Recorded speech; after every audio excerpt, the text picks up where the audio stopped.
Hi guys. അപ്പം ഞാൻ മീഷോയിൽ നിന്നൊരു ജേർണലിംഗ് കിറ്റ് മേടിച്ചിട്ടുണ്ടായിരുന്നു. ഈ തുടക്കത്തിൽ കണ്ട ASMR എൻ്റെ രീതിയിലുള്ള ASMR ആണേ. അപ്പോൾ നമുക്ക് ഇതിനകത്ത് എന്തൊക്കെയുണ്ടെന്ന് നോക്കാം. ആദ്യം വരുന്നത് കുറച്ച് മെമോ കാർഡ്സ് ആണ്. ഒരു സെറ്റ് ഓഫ് മെമോ കാർഡ്സ് ഉണ്ട്. ഇത് നമുക്ക് ജേർണലിങ്ങിന് എന്തെങ്കിലുമൊക്കെ എഴുതിയൊക്കെ യൂസ് ചെയ്യാവുന്നതാണ്. ഒരു നീല കളർ മയമുള്ളതാണ്. പിന്നെ വരുന്നത് കുറച്ച് ചെക്ക് ലിസ്റ്റാണ്.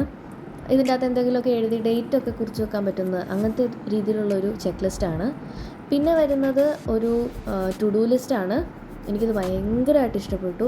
അതിൻ്റെ അകത്ത് നമുക്ക് എഴുതി വെക്കാൻ പറ്റുന്ന ഏരിയയും അതുപോലെ തന്നെ ആ താഴെ ടൂലിപ്പൊക്കെ വെച്ചേക്കുന്നത് നല്ല രസമുണ്ട്. ഇതൊരു പേർപ്പിൾ തീമിലുള്ള ടു ഡു ലിസ്റ്റാണ്. പിന്നെ വരുന്ന 2 വാഷി ടേപ്പാണ്. എൻ്റെ താഴത്തേൻ്റെ അകത്ത് കുറച്ച് ക്ലൗഡ്സും കുറച്ച് എന്തൊക്കെയോ കോട്ട്സൊക്കെ എഴുതി വെച്ചിട്ടുണ്ട്. നമുക്കിങ്ങനെ കാണാൻ കുറച്ച് രസമുണ്ട്. രണ്ടാമത്തേത് പ്ലെയിൻ നീല കളറ് ഡാർക്ക് ബ്ലൂ കളറായിട്ടുള്ള വാഷി ടേപ്പാണ്. ഇനി വരുന്നത് കുറച്ച് സ്റ്റാമ്പ്സാണ്. ഞാനിങ്ങനെ കുറേ വീഡിയോസിൻ്റെ അകത്ത് കണ്ടിട്ടുണ്ട് ഇങ്ങനത്തെ സ്റ്റാമ്പും പിന്നെ ഈ ഡ്രൈഡ് ആയിട്ടുള്ള റിയൽ ഫ്ലവേഴ്സൊക്കെ വെച്ചിട്ടൊക്കെ ഇങ്ങനെ ജേർണലിങ് ചെയ്യുന്നത്. അതൊക്കെ ഒന്ന് ട്രൈ ചെയ്ത് നോക്കണം. ഇത് കുറച്ച് പേർപ്പിൾ തീമിൽ വരുന്ന കുറേ ചെറിയ ചെറിയ സ്റ്റാമ്പ്സാണ് ഇതിൻ്റെ അകത്ത് വന്നിരിക്കുന്നത്. ഇനി നെക്സ്റ്റ് വരുന്നത് കുറച്ച് കാർഡ്സാണ്. കാർഡ്സ് ഇതിൻ്റെ അകത്ത് കുറേയേറെ ടൈപ്പ് കാർഡ്സ് ഉണ്ട്. സർക്കിളും സ്ക്വയറും റെക്റ്റാങ്കിളും എല്ലാ ടൈപ്പും ഉണ്ട്. പിന്നെ കുറച്ച് കട്ട് പീസ് പോലത്തെ ഇങ്ങനത്തെ ഒരു ചെറിയ പപ്പി ഒരു ചെറിയ പട്ടിക്കുട്ടി, അതുപോലെ തന്നെ ഒരു ബട്ടർഫ്ലൈയും ഒക്കെയുള്ള ഒരു കാർഡ്സ് ഉണ്ട്. പിന്നെ വരുന്നത് കുറച്ച് ലോങ് ഷീറ്റിൽ വരുന്ന കുറച്ച് കാർഡ്സാണ്.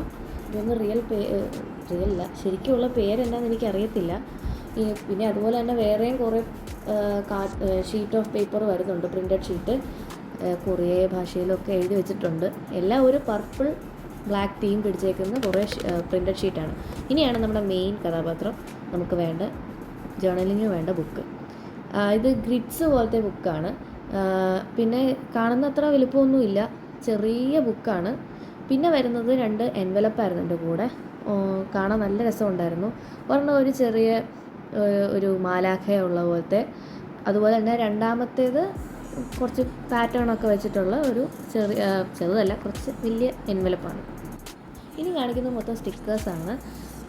ഇതിൻ്റെ അകത്ത് പേർപ്പിൾ തീമുള്ള കുറേ സർക്കിൾ സ്റ്റിക്കേഴ്സും അതുപോലെ ഇംഗ്ലീഷ് കോഡ്സിൽ എഴുതിയ സ്റ്റിക്കേഴ്സും.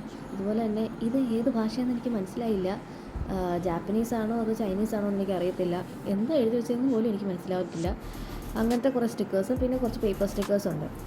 പേപ്പർ സ്റ്റിക്കേഴ്സ് സർക്കിളിലും പിന്നെ ഏതോ ഒരു ഷേപ്പിൽ ഉള്ള സ്റ്റിക്കേഴ്സും, എന്തോ ഹെക്സഗണോ പെൻറ്റഗണോ അങ്ങനത്തെ ഏതോ ഒരു ഷേപ്പിലുള്ളതും, പിന്നെ കുറച്ചിങ്ങനെ കോഡ്സൊക്കെ പോലെ എഴുതിയേക്കുന്ന സ്റ്റിക്കേഴ്സ് ഉണ്ട്. ഞാനിത് കീറാൻ നോക്കി, കുറച്ച് പാടാണ്.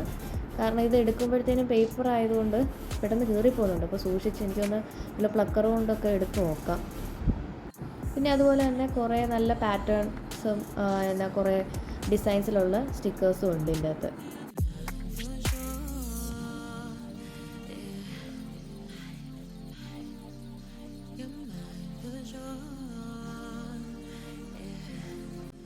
ഇനിയുള്ളത് കുറേ ഇതുപോലെ തന്നെ പ്രിൻ്റഡ് ആയിട്ട് വരുന്ന കുറേ ഷീറ്റാണ്. ഇത് നമുക്ക് കട്ട് ചെയ്ത് നമുക്ക് നമ്മുടെ രീതിയിലായിട്ട് കട്ട് ചെയ്ത് നമുക്കിത് ജേർണലിംഗ് ഉപയോഗിക്കാവുന്നതാണ്.